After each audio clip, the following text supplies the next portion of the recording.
start. The Industrial Policy Resolution of 1948 was good so far as it went, but unfortunately, the spirit of it could not be understood or appreciated by the common man in this country. So, a new orientation of this policy was given, and the Honorable Prime Minister, after his return from China, publicly declared that the future policy of the country, or rather the future pattern of society, will be the socialist pattern. That was further emphasized by the resolution passed at the Avadi session of the Congress and later reiterated by Sri Devar, President of the Indian National Congress. I am very glad to say that the spirit of it has been caught by the nation today. If I may say so, the nation has taken up the challenge for securing the socialist pattern of society. It behoves all sections, both inside this house as well as outside, without having mutual recriminations, to try and propagate in a sincere manner and establish the socialist pattern of society indicated by the statements of the great leaders of our country. It may be relevant and pertinent if I refer to a few sentences from the memorandum presented on the 4th June 1939 by our Prime Minister, who was the chairman of the All India Planning Committee, which came into existence when there was provincial autonomy in the provinces. On pages 39 and 40 of that report, he stated, "It is clear that the drawing up of a comprehensive national plan becomes clearly an academic exercise with no relation to reality unless the planning authority or those to whom it is responsible are in a position to give effect to the plan. If this authority is powerless or circumscribed or restricted and has limited activities, it cannot plan. An essential prerequisite for planning is thus complete freedom and independence for the country and removal of all outside control. This implies that the country possesses itself full sovereign authority to take any measures, adopt any policies,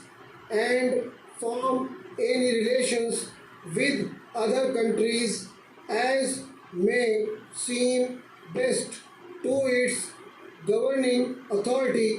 in the interests of the country and its people. National independence is thus an indispensable preliminary for taking all the steps that might be found necessary for carrying out the 5-year plan in all its various aspects throughout the whole country.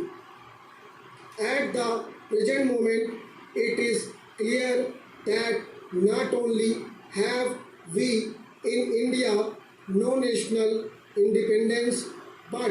we are hedged in and obstructed by numerous restrictions,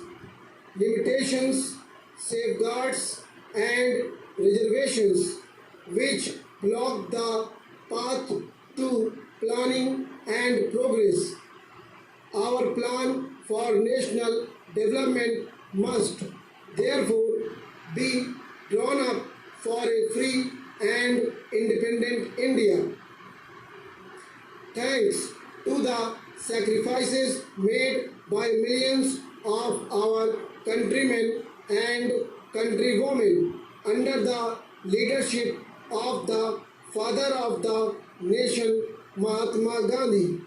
we have today secured complete sovereign political independence at a time when the nations of the world were engaged in the bitterest struggle using all the weapons of destruction. If therefore we have secured political independence during the period of a quarter of a century, it should not be difficult, especially when we are today masters in our own country, to secure a socialist pattern of society, as has already been indicated, but it requires the assistance, the propaganda, the active work of all those who are interested in this. I am sure so long as my honorable friends, the minister, the deputy minister, and the other minister who represent the commerce and industry ministry can give us an assurance that the capitalist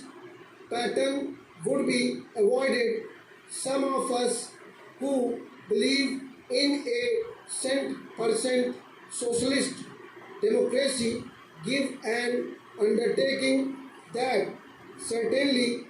totalitarian policy will not be introduced in this country, because we have believed all along during the fight that we have given to the British government when we secured political independence,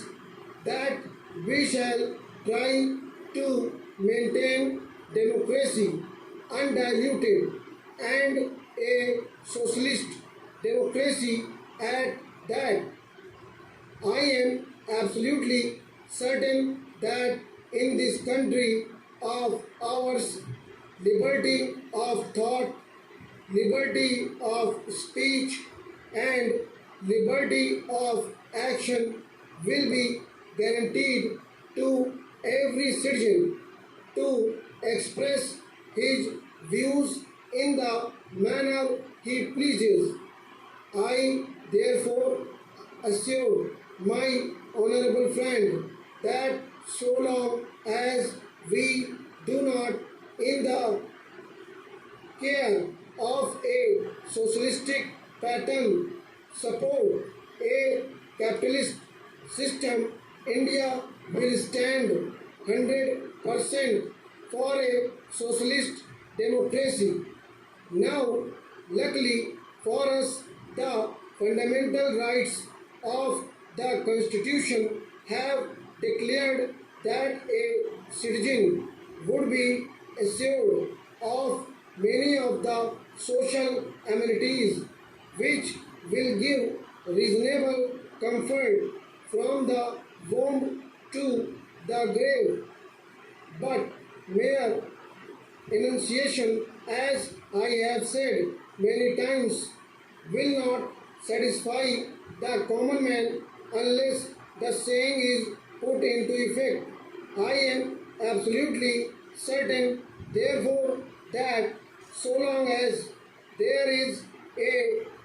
determination on the part of our countrymen, we will be in a position to secure a socialist pattern of society. It is not even possible to draw up a plan on any other basis